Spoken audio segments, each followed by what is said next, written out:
बिस्मिल्लाहिर्रहमानिर्रहीम। अस्सलाम वालेकुम दोस्तों, मैं हूं हुसैन और आप देख रहे हैं हुसैन टीवी। दोस्तों ये वाक़या बिलाल बिन अबी बरदा का है, जो कि हज्जाज बिन यूसुफ की कैद में था। जेल में इसे तरह तरह की अजियतें दी जाती। जेल में अगर कोई मर जाता तो इसकी इत्ला हज्जाज को दी जाती। वो इसे जेल से निकालने और मियत को इसके अहलखाना के सुपर्द करने का हुक्म दे देता।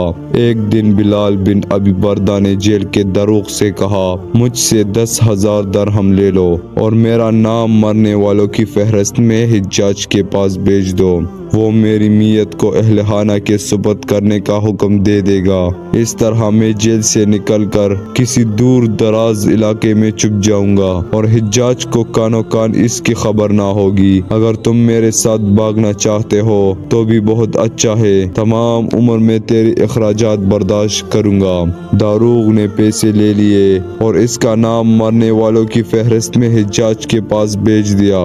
हज्जाज ने जब इसका नाम फहरिस्त में देखा तो इसने कहा, इस शख्स की मियत देख कर ही इसके अहलखाना के सुपर्द करने का हुक्म जारी करूंगा। इसकी मियत हाजिर की जाए। वो दारूग बिलाल की तरफ वापस आया और इसे कहा, जो वसीयत वगैरह करनी है कर लो। इसने पूछा, मामला क्या है? इसने बताया, हज्जाज ने ये हुक्म जारी किया है, अगर मैंने तेरी मियत को हाजिर ना किया तो वो मुझे कत्ल कर देगा और इसे मालूम हो जाएगा कि मैंने तुम्हें आजाद करवाने के लिए ये हेला किया है, इसलिए अब इसके सिवा कोई चारा कार नहीं है। मैं तुम्हारा गला गूंद कर मार दूंगा। ये सुनकर बिलाल रोने लगा और दारूग से कहा, ऐसा ना करे। इसने कहा, इसके सिवा कोई चारा कार नहीं। आखिरकार बिलाल ने वसीयत लिख दी और 2 रकात नमाज अदा की। दारोगा ने इसे पकड़कर और गला दबाकर इसे मौत के घाट उतार दिया और इसकी मियत को हज्जाज के सामने पेश कर दिया।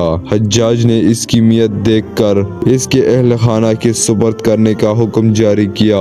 इस तरह इस शख्स ने 10,000 दरहम में अपनी मौत का सौदा किया।